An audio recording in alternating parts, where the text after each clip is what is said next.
Potentially big coaching changes coming in the SEC, and two programs that don't expect to be where they are, which is just mid-tier. And that's a conference that's full of parity right now. But that's not my expectation at this point about our football program. Yes, it is. So Napier, I think it's inevitable. He's out at Florida. As soon as this weekend, the nail in the coffin absolutely would be a loss at home, because both programs would be great landing spots for James Franklin. You've got the report from Matt Hayes that Florida Athletic Director Scott Strickland met with some big-time boosters earlier this week, and the results of the meeting is like, well, we could see Napier fired as soon as this weekend. Even so much as that they're potentially talking about Napier sticking around to just kind of be the placeholder, coach out the rest of the season. The Gators, they play Mississippi State this week. So Napier, I think it's inevitable. He's out at Florida. We know what happened with South Florida in that matchup earlier this season. And the nail in the coffin absolutely would be a loss at home to Mississippi State. Florida has the mentality that they're above this 7 to 8 win regular season total. And they're not a program that we've come to know as the underdog like they've been lately. But that's been Billy Napier. I mean, he's 21-23. 11-16 against SEC competition. That's not the big business of the SEC. And so he may not be there whenever Florida matches up against Georgia. But then there's Auburn. Hugh Freeze at Auburn. Coaching for his job this weekend? Yes. Auburn boosters, they're not going to sit around and watch Auburn lose at home to Missouri. AD John Cohen, he spoke with AL.com, and I mean, would you say that this is confidence when he says that, quote, I don't know if I'm going to walk outside and my car is going to start or not. I think it is. I have an expectation that it will. But if my car doesn't start enough, then I'll have to evaluate and make decisions about my car. But that's not my expectation at this point about our football program. Yeah, yes, it is. You don't think the car is going to start because, well, you don't know if the battery's good enough. Freeze takes on the Missouri Tigers, and that's a team coached by Eli Drinkwitz that's 26-6 since Hugh Freeze got to Auburn. And Hugh Freeze has a 2-8 record at home when he faces power conference teams. He's 2-11 in Auburn games decided by 10 points or less. Yes, I know Auburn fans, you're saying some of this is officiating, things have not gone. That's all true. I could also use a kicker last season, but I mean, you could also use quarterback play. And that's what Freeze is known for producing, but just hasn't had that same type of level of consistency with the Tigers. Meanwhile, Missouri also went to the portal and found a quarterback. And Auburn is 0-3 to start SEC play for the third straight year. So, yes, Freeze could join the list of midseason firings just like Napier, because both programs would be great landing spots for James Franklin. Mike Gundy, Deshaun Foster, Sam Pittman, of course, James Franklin, Brent Pry, Trent Bray, they're all fired after home losses, by the way. And those coaches already had some losses through the first half of the season. So here we go again with more turnover in the Southeastern Conference and two programs that don't expect to be where they are, which is just mid-tier. And that's a conference that's full of parity right now. Christian Hackenberg will join us coming up in a matter of about 20 minutes or so.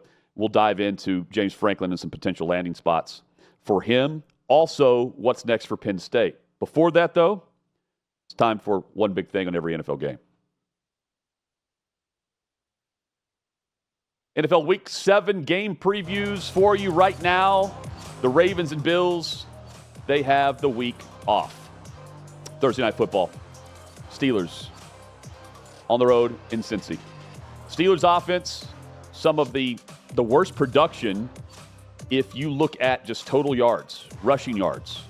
Not good. They're among the very best, though, at scoring first half points, and the defense starts fast, too. Pittsburgh averages a league high 6 sacks and or takeaways per game on defense, and they've yet to allow a single point after a turnover. The Bengals, though, they've allowed a league high 52 points off turnovers, They have a minus 80, negative 80 point differential. That's the worst in the league, and it's the worst through 6 games in the NFL since 2002. Back in London, Jaguars would say they're back home. They're 4-2. So are the Rams. Rams, technically the visiting team here. Rams favored by 3, over-under at 45. The Rams offense, quietly one of the best in the NFL. Matthew Stafford is the league's leading passer. That's not much of a surprise from the Rams' high-volume passing attack. But, I mean, it's extremely high volume. They gained 10 yards or more on 22% of their snaps so far this season. Only 19% of their possessions are 3 and outs. That's the best rate in the league. The league average, again, they're at 19% on 3 and out possessions. The league average is 31%. The Rams, they pair that offense with a defense that's allowed only 9 touchdowns this year. Jaguars wanting to see their run game get going with Travis Etienne. He's finished with fewer than 60 total yards in 3 of his past 4 games. Dolphins and Browns. I'm keeping an eye on this terrible game. 1-5 against 1-5. Why? Because I think the Browns are correctly favored. They're favored by 2.5, over-under at 40.5. It's the lowest total of the week. Defensive grind here. Dolphins have been pathetic on offense. They've been held below 20 points in their last 2 games. There's no rhythm. There's no consistency. We know that Tua's talking about player-only meetings where no one wants to show up and listen to him speak. It's a game that the Browns can control. Miami is allowing a league-high 101 explosive rushing yards per game. And the Dolphins have allowed opponents to score in a league-high 60% of possessions this season. There is not a team that's played this century that's allowed a higher scoring rate through the first 6 weeks of the season than the Miami Dolphins. Patriots, Titans. This is either the massacre on the Cumberland or the Titans surprise everyone. Patriots favored by 7 points. It's an over-under at 42. The spread at 7, the biggest of the early Sunday slate. Mike Vrabel makes his return to Nissan Stadium with a Patriots team that has already won 4 games in 6 weeks.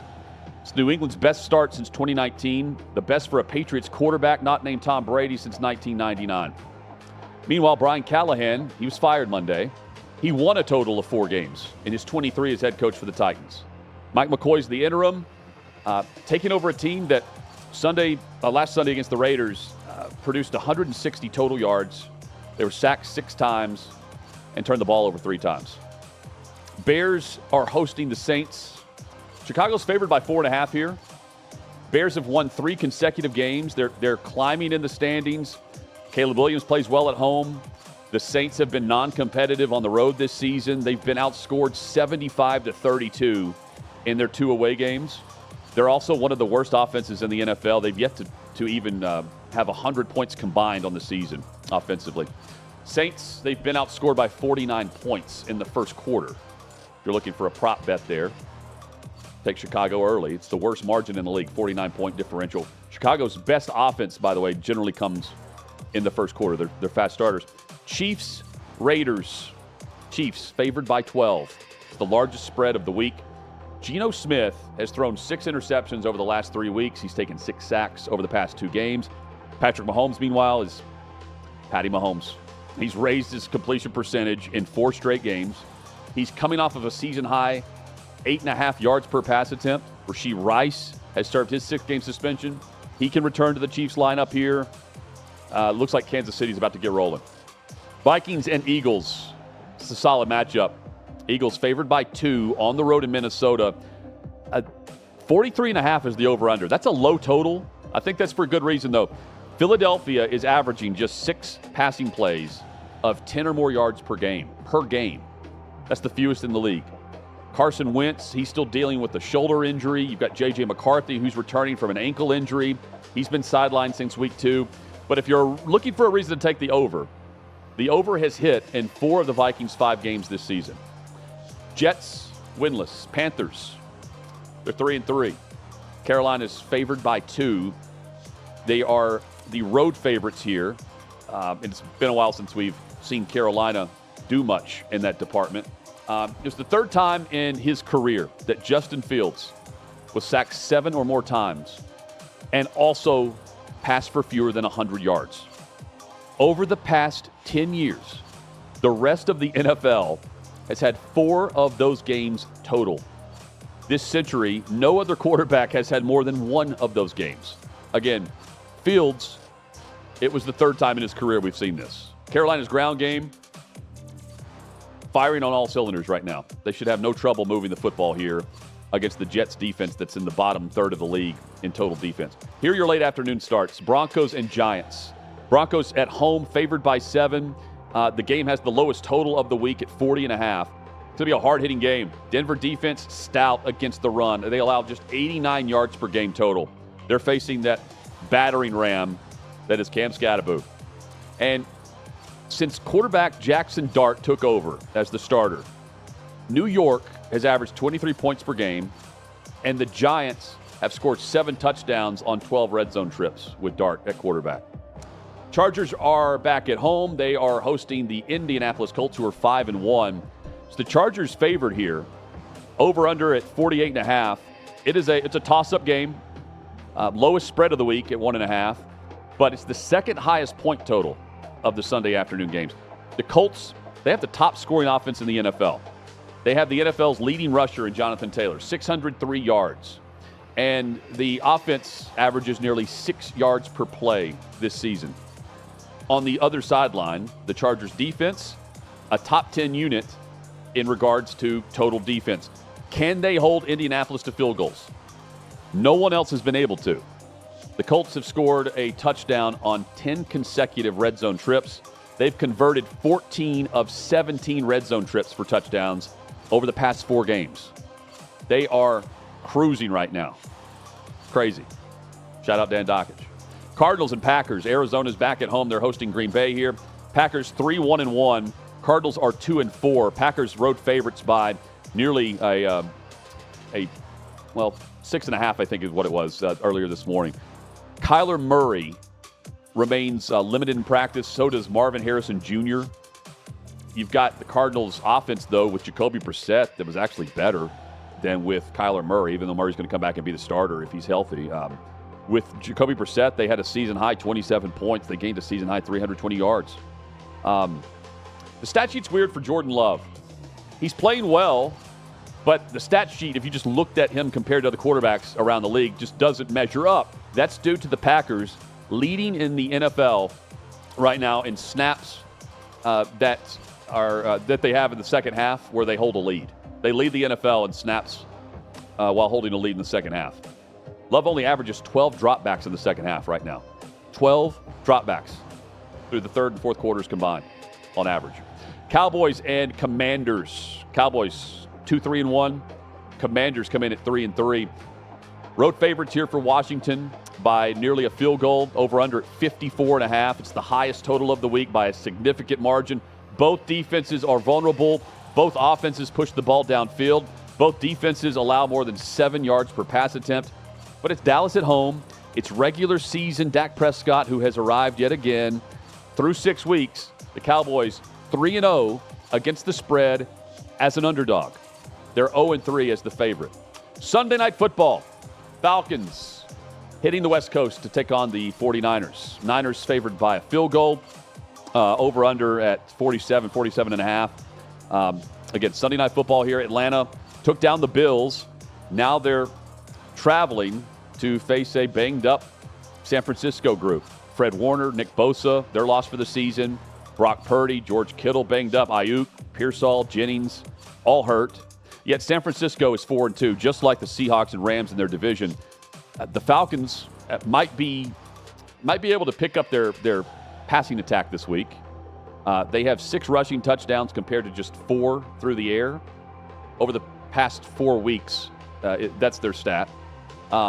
San Francisco, they've generated basically 0 pass rush, just a 2% sack rate since week 2 when they lost Bosa. Monday Night Football, we've got the a traditional doubleheader this week. Buccaneers and Lions first up. Lions at home, favored by 4.5 over Tampa Bay, who's 5-1. Game's going to be ending up playing a big role for playoff seeding. And this should feature plenty of highlights, man. The Lions averaging 55 points per game when they take the field against their opponent. And then the Bucs and their opponent this season combined for 52 points on the board per game. That's going to be high score. It's going to be fun. The Lions, an incredible team to back when they play indoors. They are 35-12-1 against the spread when they play in a dome. They cover the line by an average of 5.7 points per game when they play inside. And Amon-Ra St. Brown, I don't know what the prop is going to be for him on like yards or catches. Historically, for Amon-Ra St. Brown, he has dominated Tampa Bay. He averages 107 yards and 10 catches per game over his last 3 games against Tampa Bay. And finally, it's Houston at Seattle. Seahawks at 4-2. Houston's 2-3. Big spot here for Houston, trying to get back in it after the slow start. Seahawks defense, elite at generating pressure and sacks. Already 20 sacks this season. They're doing it with the lowest blitz rate in the NFL. The Texas offensive line, by the way, they've allowed at least 2 sacks in every game this season. That is one big thing on every NFL game.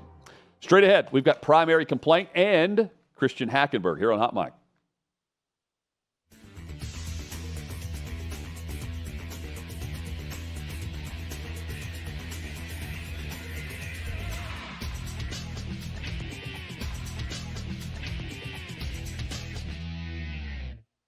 Football's finally back, so's the hard-hitting gridiron action on Prize Picks. Download Prize Picks and use code OutKick and get $50 instantly in lineups when you play $5.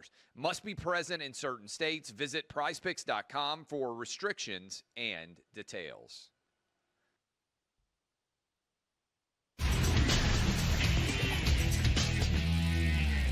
6th at the Peabody, our location. Yeehaw Beer, Old Smoky Moonshine, Hot Mic, Hutton and Withrow, here at OutKick.com. You can check us out on the YouTube channel at OutKick. Hot Mic, hope you'll like, comment, and subscribe. Share the program as well, if you don't mind. Christian Hackenberg, former Penn State Nittany Lion quarterback, joins us in a couple of minutes here. Before that, though, we must air our top grievance of the week. It is time for Primary Complaint. It's time to air our top grievance of the week. You can complain all you want. My job is so unfulfilling. Don't run away from your feelings. It's time for Hot Mic's Primary Complaint. Welcome in, Sean and Adam, as well. Guys, my primary complaint this week. This is under the category of it shouldn't bother me, but it does. It gets me pissed off for greatness. I don't understand, and it just bugs me, seeing Kirk Herbstreit eat a bunch of donuts on College game day while he's flying to go call his game after being on set for an hour and a half. I don't understand why we give a damn that he's got the wheels up taking him there. You can do the whole thing. It also irritates me that he's got a crystal clear connection and no problem whatsoever the entire time he's on national TV making that trek from California to Texas. But, can he not, do we have to know he's eating a blueberry donut? It's my primary complaint. Are you post more videos of his dog? Are you sitting there wishing that you had the donut? Is that the problem? No, I just don't it's like, here's Herbie. Look at him. He's devouring these donuts and tossing them around the plane. Like, who gives a shit? Let me hear from Nick Saban and Kirk McAfee and Pat McAfee. I don't need to hear from Kirk Herbstreit if he's 30,000 feet in the air. I do like the dog videos. I respect the hell out of the guy. I really enjoy him on game day. I do. But I don't need it like, hey, here's how rich Herbstreit is. Here's how great his contract is. Here's the private jet we have for him, along with these donuts that were baked last night on his behalf that are probably gluten-free. Yeah, the posturing of being such a hard worker bee while it's all coordinated, set up for you is I think, the irritating point for me. And then here's Patrick or Doug or whatever his dog's name is. Peter, there you go. I like the dog videos. Those don't bother me as much. No, it doesn't bother. Well, I feel like the internet is slowly turning on Peter. No, not turning on Peter. I think it's just kind of like, okay, it's kind of like, can we not have a photo every day of, Peter wearing a headset in the booth?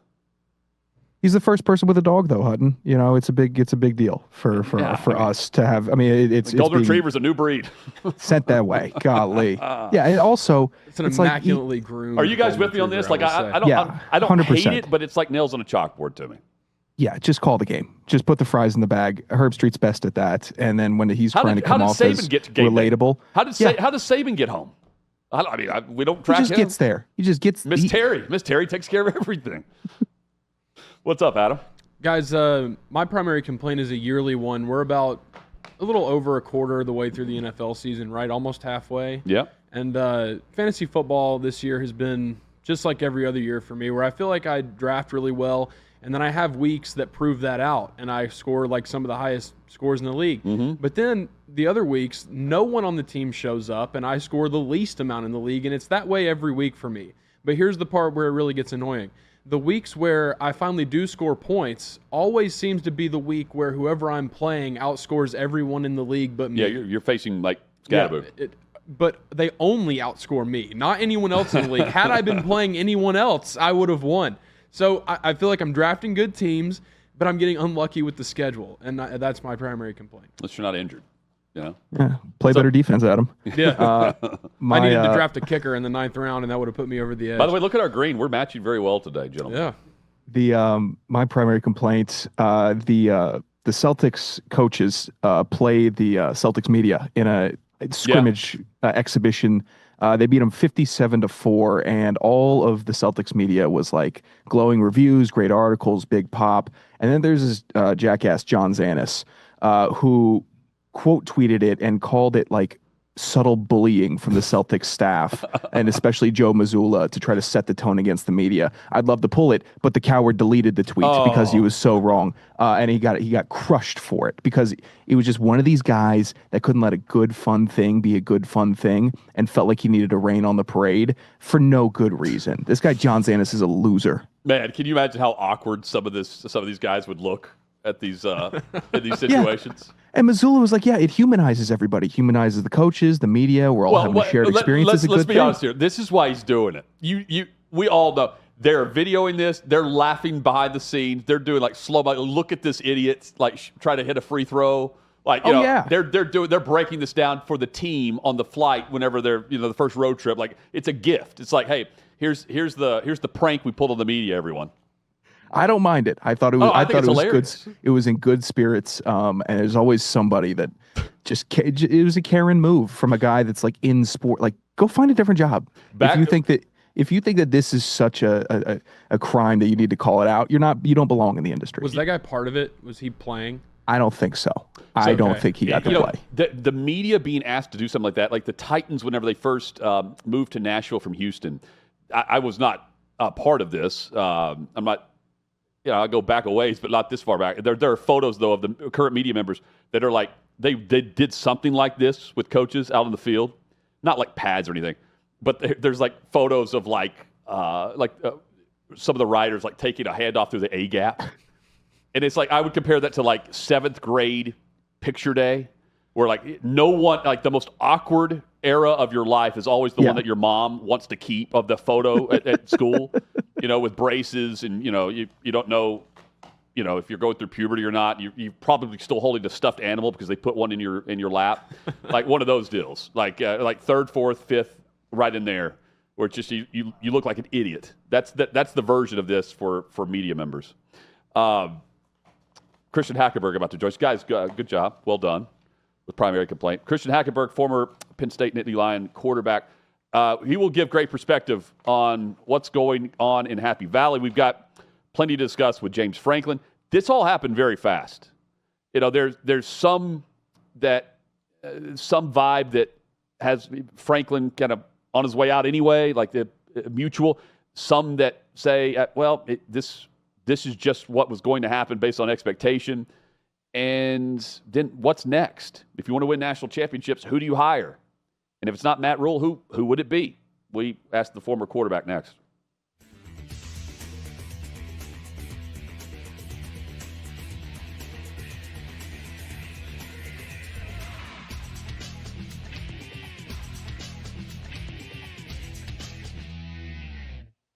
Football's finally back. So's the hard-hitting gridiron action on Prize Picks. Download Prize Picks and use code OutKick and get $50 instantly in lineups when you play $5. Must be present in certain states. Visit prizepicks.com for restrictions and details. So we just realized during the break, literally everyone in studio is matching today. It wasn't just us on primary complaint. That everyone's in this I don't know. What would you guys call this? Like mossy oak green? I don't know. We've got Dylan over here in camo. Literally everyone's wearing about the same thing. And then here's Christian Hackenberg, who also matches. He would blend in with the studio as well. Former Penn State Nittany Lion quarterback. Good to see you, man. Welcome back to the show. Appreciate you having me, Hut. Yeah, man. So, dude, what happened over the last 3 games with Penn State? We're in overtime against Oregon watching this game. And from that moment where Allar throws the pick to now, man, this came quick. And I can't figure out and wrap my head around how fast this happened and how the perception is that the team just kind of went limp on Franklin. Is that true? Yeah, I mean, I don't know if it's true or not from inside the building, but that's definitely what the product looked like. Yeah. And I thought Josh Pate did a good job of describing that Oregon game being the turning point for the season. One way or another, you're going to find out what this team was made of. And unfortunately, it went the other way from the positive side of that. So You're kind of living in the real world of media and pressure. And Coach Franklin had a lot of pressure coming into this season, and the way that they framed it as the best team, the best coaching staff, most alignment that he's ever had there. And then the product really didn't match up. And it's got to be one of the biggest letdowns / collapses of college football in a long time. You know what? I said earlier this week, it's like, chances are like anyone's favorite team doesn't measure up to Penn State's success. And James Franklin's success. Like, chances are he's better than your head coach. Frame this for me. What you faced the pressure of being QB1 at Penn State. What is it like being, the guy in the football program that's expected to get things going? And then once you kind of reach the level, you're supposed to take it to the next level. And we've seen what happened with Franklin. It's not like he's a terrible coach. It's not like he did a bad job, but he also didn't get the job done.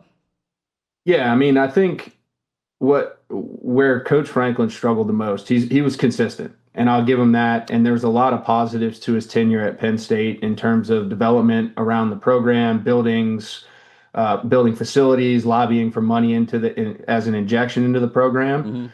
Mm-hmm.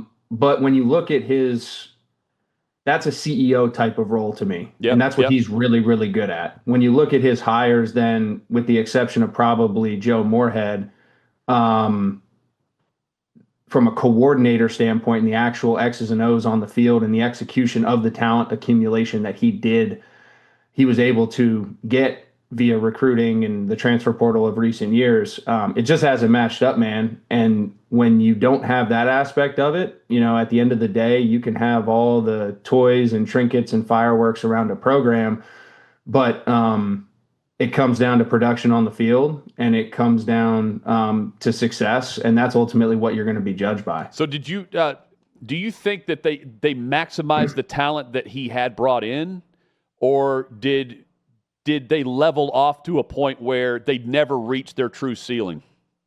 Listen, I think there's a couple elements to that, and it's part of a much longer conversation. Yeah. But I think when you look at the players that he has, they end up being great pros.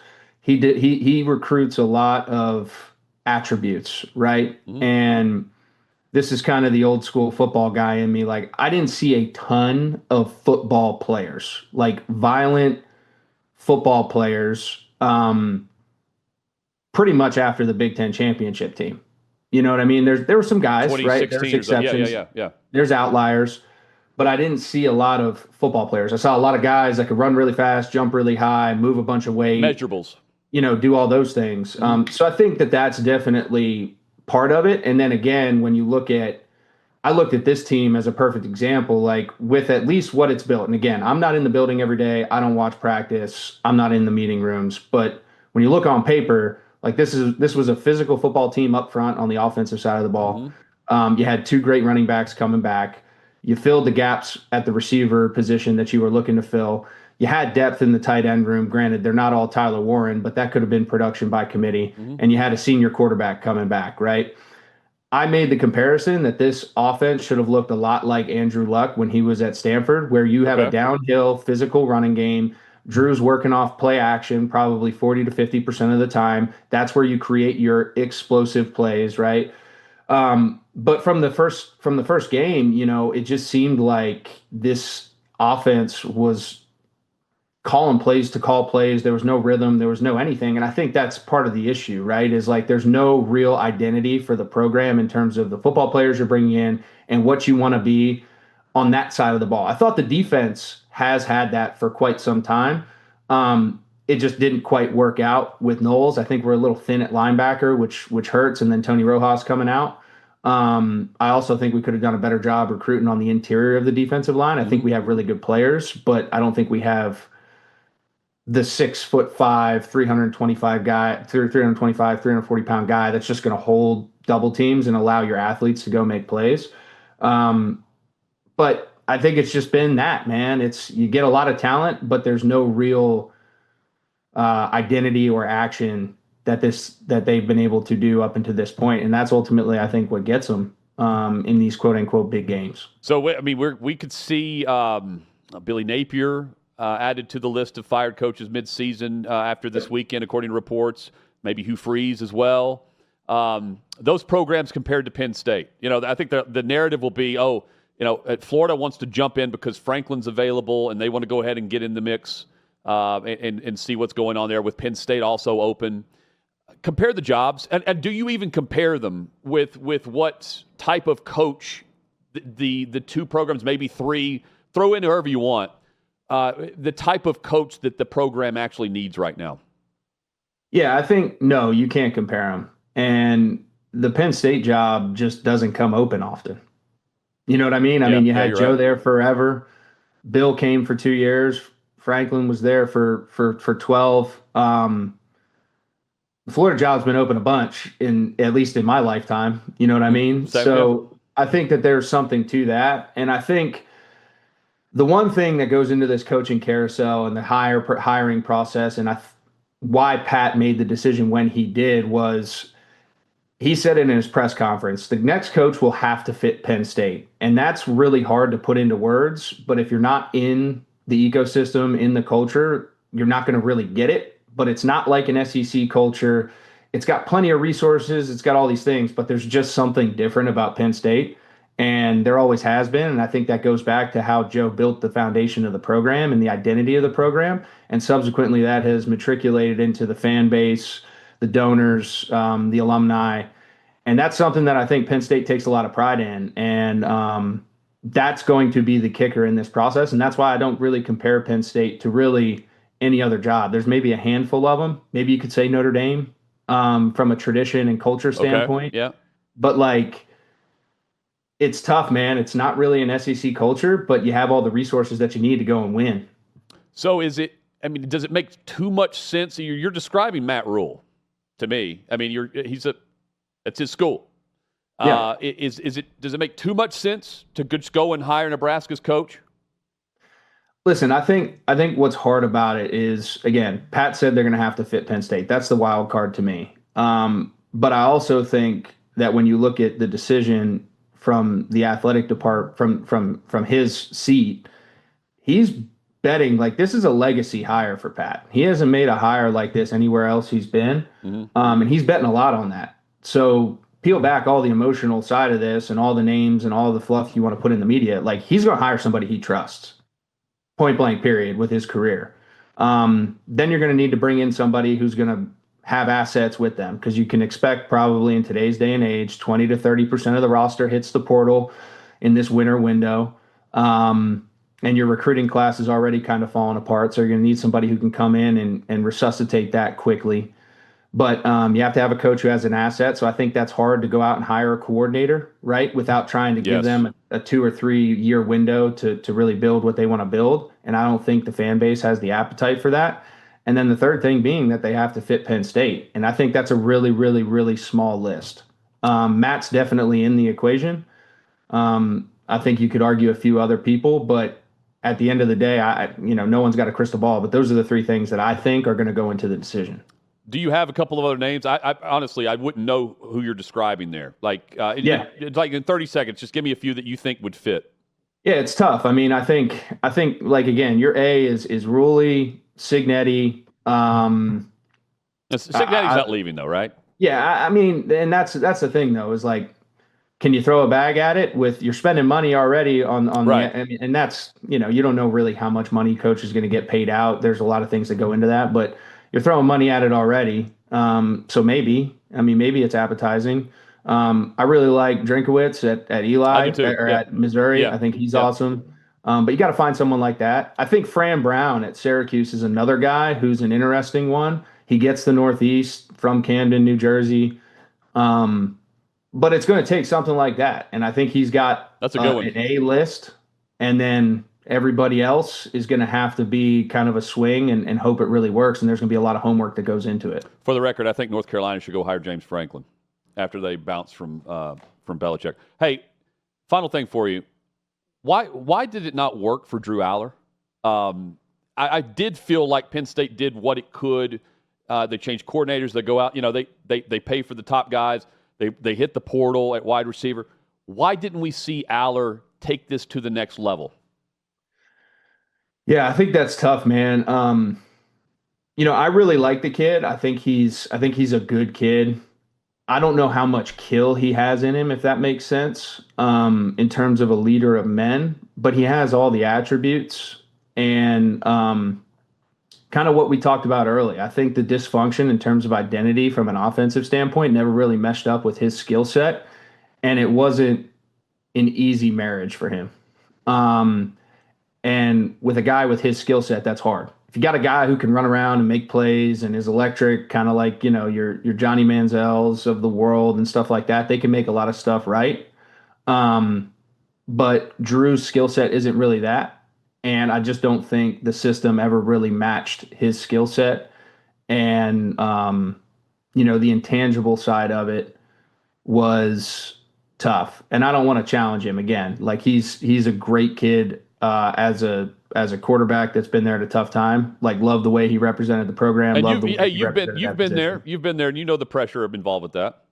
Yeah, and like I said, it's tough, man, especially in tough situations. And I ran into a freaking dumpster fire in a blender, so that's on me. Doubt.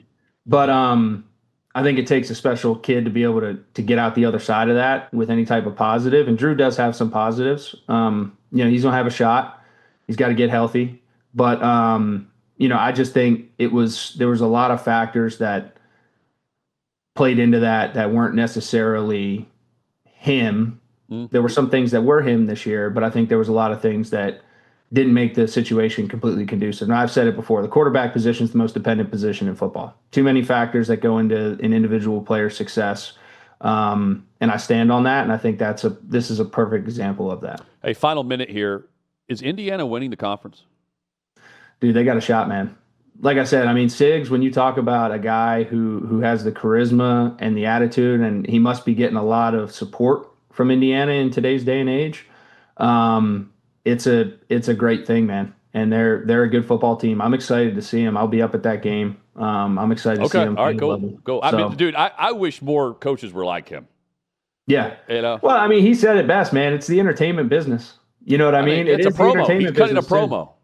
Yeah, you got to do what you got to do, man. Kids fall in line with that. So, but he backs it up too. That's it, man. He's not afraid of the pressure in the moment, right? Like he wants to create it. He wants to be he wants to play, come in and kick down the door. And I love that, man, especially at the programs where he's been. No doubt. Hey, man, hope all's well. By the way, I don't know, it looks like you're either you're a therapist or maybe an accountant based on your background. Is this your office? Yeah, this is the office. Sometimes I like. I like the leather chair. You got cigars back there? What do you got? I need to get a ventilation system in here before my wife kills me. But hey, man, we'll chat soon. Good to see you. Yeah, appreciate it. Yeah, man. There he is. See you guys. Chris Hackenberg, great dude right there, man. Great perspective too, and insight on the Nittany Lions there, and Franklin, and Matt Rule. Fun show today. We're back at it to wrap up the week tomorrow. We'll get you into the weekend on all the big games. Discuss the big matchups, and where the SEC as a conference has got to step it up. And then, yes, it's on the field, but it's not the players on the field. That's straight ahead. Hope you'll join us. Hot Mike, Honey Withrow, 11 a.m. Eastern, right here at OutKick.com.